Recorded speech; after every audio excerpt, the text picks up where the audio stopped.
สวัสดีค่ะวันนี้ก็จะมาพูดเรื่องบราแปะจุกปิดนม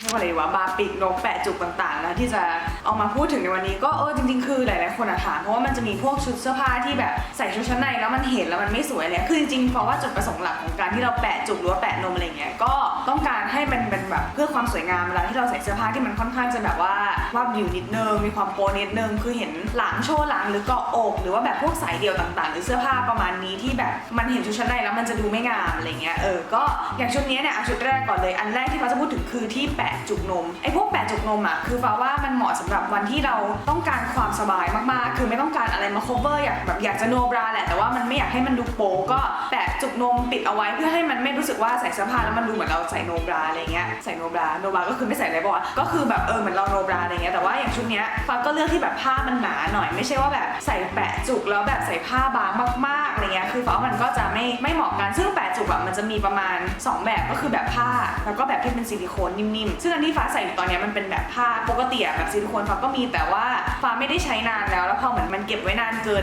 ขอบมันจะย่นเหมือนโดนเอาไฟลนเหมือนแบบมันซิลิโคนมันขาดแล้วคือมันใช้ไม่ได้แล้วอะไรเงี้ยก็เลยไม่ได้เอามาพูดถึงนะคะแต่ว่าจริงๆแบบนั้นก็ดีแล้วมันจะมียี่ห้อหนึ่งที่ฟ้าชอบมากแต่ว่าแม่งหาไม่เจอเว้ยคือไม่รู้เอาไปเก็บไว้ที่ไหนแล้วก็แบบคือคงใช้ล่าสุดแล้วฟ้าจำไม่ได้อาจจะอยู่ในกระเป๋าเดินทางอะไรสักใบนึงแต่แบบตอนนี้มันหาไม่เจอทุกคนแต่ถ้าเกิดฟ้าเซิร์ชชื่อเจอแล้วเดี๋ยวแปะไว้ให้ว่ามันคือแบบยี่ห้อนี้คือมันดีมากมันจะครอบนมแบบมันจะเป็นบาร์ปิดจุกนมที่มันใหญ่หน่อยซึ่งมันครอบบริเวณแบบหัวนมเราได้ดีได้หมดแล้วมันก็ดูเนียนดูไม่ได้เป็นแบบเป็นนมแล้วก็เป็นก้อนๆอย่างเงี้ยคือถ้าเกิดบางยี่ห้อทำไม่ดีมันจะดูเป็นอย่างเงี้ยคือนี่คือนมเราใช่ปะแล้วเนี้ยคือแบบมันจุกไปแล้วมันก็ยังดูเป็นหัวนมที่ใหญ่ขึ้นนึกออกปะมันก็แบบอะไรวะอะไรเงี้ยมันก็ดูแบบไม่ค่อยเวิร์กแล้วถ้าเกิดซิลิโคนบางยี่ห้อบางเกินปิดไปก็ดูเป็นหัวนมเลยคือแบบฟ้าเคยลองมาหลายแบบแล้วรู้สึกว่าแบบผ้าเวิร์กเพราะว่ามันปิดแล้วมันไม่เห็นหัวนมจริงๆอะไรเงี้ยซิลิโคนต้องเลือกยี่ห้อดีๆหน่อยอย่างยี่ห้อที่ฟ้าบอกว่าฟ้าหาไม่เจออย่างนั้นเป็นนิ่มๆเป็นซิลิโคนแต่ว่าปิดได้ดีคือไม่เห็นหัวนมเลยอะไรเงี้ยดูสวยคือแบบถ้าถอดเสื้อผ้าดูก็ดูแบบเนียนเหมือนเป็นเนื้อนมเหมือนเราเป็นพวกเหมือนมาจากอนาคตทุกคนแบบนมแบบเนียนไปเลยไม่มีหัวนมอะไรอย่างนั้นเลยคือใส่แล้วมันเนียนมากแต่ว่าไม่เจอโอเคเป็นว่าชุดนี้คือใส่แบบแปะแค่หัวนมอย่างเดียวนะคะมันก็จะได้ฟิลประมาณนี้ก็คือแบบเป็นธรรมชาติมากๆเหมือนไม่ได้ใส่อะไรแต่ว่าไม่ได้โป๊เพราะมันไม่เห็นหัวนมเนอะปะแล้วมันก็ไม่ได้เสริมนมคือซึ่งบาร์ปีกนมต่างๆอะไรเงี้ยมันแล้วแต่จุดประสงค์มันมีหลายแบบเพราะว่าแต่ละแบบมันก็จะให้ความรู้สึกแตกต่างกันอย่างเช่นแบบยี่ห้อที่ฟ้าจะพูดถึงอันต่อไปมันจะเป็นซาบีน่าอย่างซาบีน่าเวลาใส่มันก็จะแบบเน้นธรรมชาติคือมันบางมากเหมือนไม่มีอะไรเลย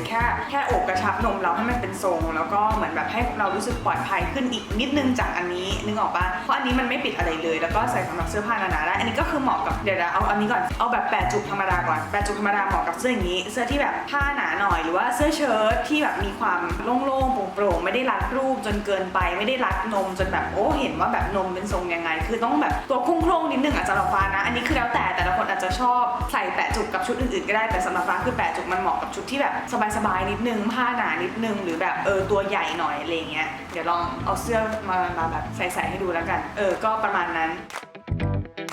นะคะก็คือเป็นแบบแปะนมของซาบีน่าอันนี้มันจะเป็นแบบซิลิโคนทั้งอันเลยไม่มีฟองน้ำไม่มีอะไรนุ่มๆมาเสริมเลยก็คือเหมือนแบบแปะจริงๆคือแปะไปเลยนะคะอันนี้ก็จะเหมาะกับเสื้อที่บางกว่าตัวเมื่อกี้หน่อยก็เมื่อกี้คือตัวนี้นะตัวเนี้ยที่มันแบบเป็นผ้าถักซึ่งมันก็จะแบบมีความหนาแบบเราไม่ต้องกังวลว่ามันจะดูโป๊ไหมอะไรอย่างนี้ใช่ไหมแต่ว่าอันตัวเนี้ยผ้ามันค่อนข้างบางซึ่งเราก็ต้องการความที่มันจะแบบโอบกระชับแล้วก็ปิดหัวนมได้ด้วยแล้วก็ดูแบบมีเนินอกนิดนึงเพราะว่าเสื้อมันค่อนข้างแบบแหวกลงมาแต่อันนี้มันจะไม่เสริมอะไรเลยนะทุกคนมันแค่เหมือนแบบทำให้นมเรากระชับขึ้นเหมือนมันจับทรงให้มันแบบมาชิดกันนิดนึงอะไรอย่างเงี้ยซึ่งปกตินมฟ้ามันจะแบบห่างกว่านี้ใช่ไหมอันนี้ก็คือแบบเหมือนมาทำให้มันดูมีเนินอกขึ้นมาอีกนิดนึงนะคะแต่ว่ามันไม่เพิ่มไซส์นะมันแค่ทำให้ดูเป็นทรงสวยขึ้นฉะนั้นถ้าเกิดใครที่ชอบแบบว่าอยากให้มันแบบตุ้มๆตุ้มๆอะไรเงี้ยมันแบบมันจะไม่ได้ความรู้สึกนะมันจะเน้นให้ความธรรมชาติแบบมากๆอะไรเงี้ย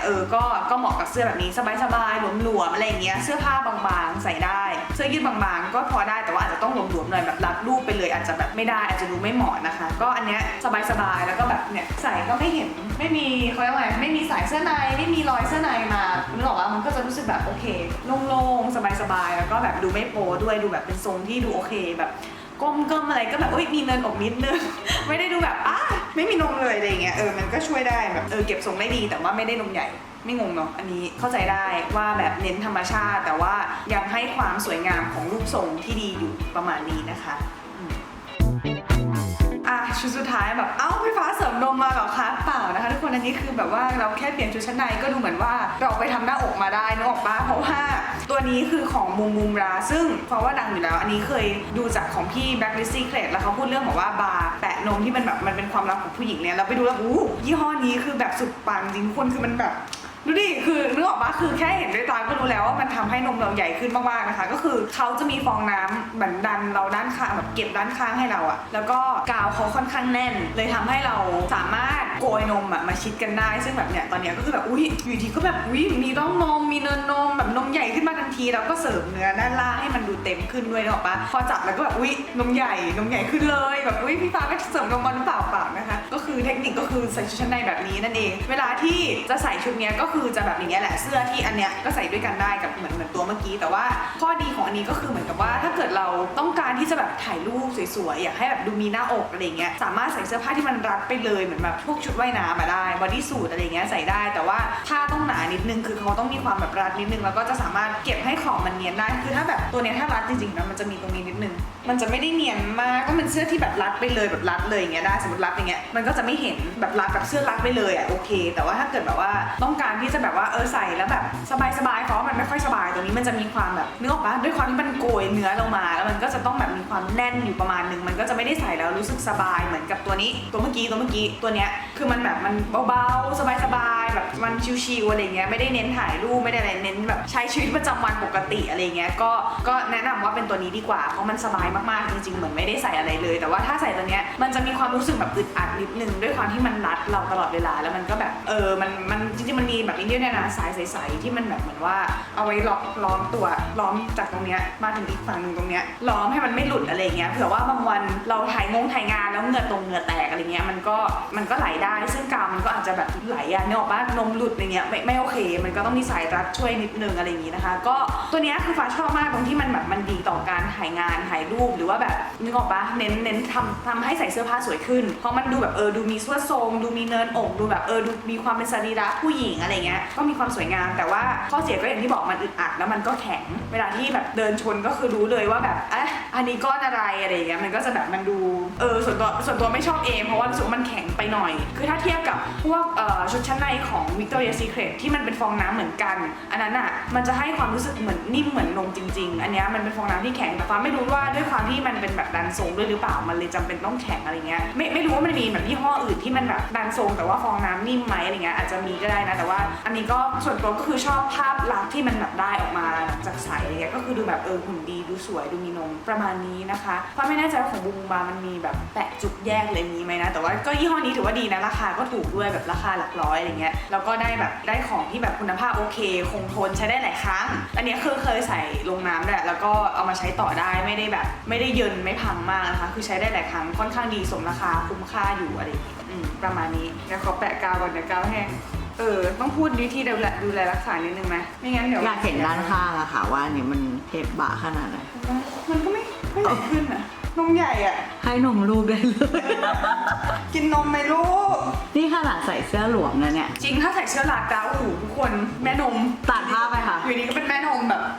bitch I'm a cow ตัดแทรกนิดนึงนะคะก็คืออันเนี้ยมันข้อดีก็คืออย่างที่บอกมันใส่กับชุดว่ายน้ำได้แต่ถ้าใส่อันเนี้ยอันที่เป็นดูธรรมชาติมากๆก็มันก็ปิดนี่หว่าแต่มันจะแบบมันจะดูไม่เหมาะกับชุดว่ายน้ำเลยไม่รู้จะอธิบายยังไงไม่ตามทรงมันจะไม่ตามทรงอันเนี้ยมันดูเหมือนเรามีนมจริงๆแล้วก็เหมือนเป็นฟองน้ำของชุดว่ายน้ำแต่ชุดว่ายน้ำอันเนี้ยจริงๆไม่มีฟองน้ำเลยนะคะมันเป็นฟองน้ำของบูมบาแล้วก็คือถ้าใส่แบบเนี้ยมันจะเหมือนแบบมันจะเล็กไปอะมันจะดูไม่เป็นนมเลยแต่มันก็จะได้ก็ได้เดี๋ยวลองใส่ให้ดูก็ได้ว่ามันแบบมันแตกต่างกันยังไงอะไรอย่างเงี้ยเนาะคือมันได้แต่ว่าเพราะว่ามันไม่ค่อยสวยเวลาถ่ายรูปหรือเวลาแบบคืออันนี้มันดูแบบโอ้โหเต็มไม้เต็มมือนึกออกปะเต็มน้ำเต็มเนื้อกับด้านข้างที่น้องบอกเนี่ยด้านข้างมันหายไปเลยเห็นปะถ้าเกิดเป็นชุดที่มันรัดแบบพอดีแล้วผ้าค่อนข้างหนาแบบอย่างชุดนี้มันก็จะแบบอุ้ยสวยงามดีงา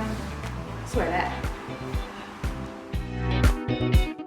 อันนี้คือแบบของซาบีนาก็คือนมชิดเหมือนกันได้ทรงนมที่ดูสวยด้านหน้าสวยแต่ว่าถ้าหันข้างก็จะเห็นเลยว่าแบบนมแบนนี่ง งงมากมันไม่มีฟองน้ำมันก็คือเหมือนกับก็แค่เนื้อเราแล้วก็มันเนื้อมันชิดกันมากขึ้นแค่นั้นนะคะก็ได้จริงๆอันนี้ก็จะได้ฟีลแบบว่าใส่ฟอที่แบบไม่เน้นนมใหญ่อะไรเงี้ยนึกออกปะก็จะมีนมแต่ว่าก็ไม่ได้แบบนมใหญ่มากอะไรเงี้ยก็สวยคนละแบบแล้วแต่ชอบจริงป่ะคือแล้วแต่ชอบเลยอันนี้ไม่ได้แบบไม่มีผิดถูกละกันแต่ว่าถ้าเกิดเรื่องความสบายยกให้อันนี้เลยนะอันนี้คือแบบโอ้โหสบายใส่ได้ทั้งวันไม่รู้สึกอึดอัดอะไรเงี้ยอันนี้เวิร์กกว่า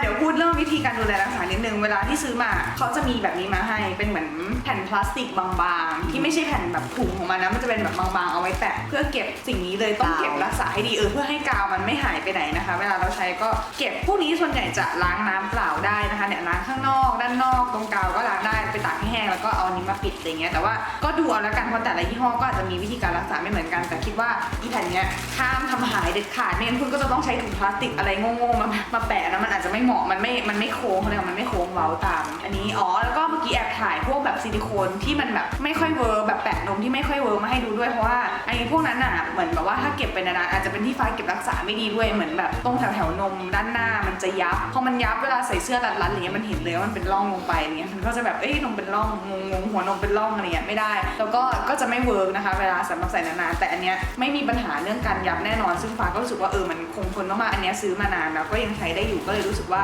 อันเนี้ยดีแต่แค่มันไม่เสริมทรงแค่นั้นเองแต่ว่าถ้าใครไม่ได้ชี้เรื่องเสริมทรงอันเนี้ยแบบเหมาะมากๆส่วนบูมบาก็นั่นแหละเพราะว่าถ้าเกิดนานๆไปเดี๋ยวก็จะยับเหมือนไอ้อันที่ถ่ายไปเพราะมันเป็นผ้าเหมือนกันถ้าเกิดใช้งานหนักๆไปเรื่อยๆก็อาจจะมีการเปลี่ยนสภาพได้อะไรอย่างนี้ก็นั่นแหละตามสภาพนะคะก็ราคามันไม่ได้แพงมากก็อาจจะเน้นแบบซื้อเปลี่ยนเอาอะไรอย่างนี้โอเค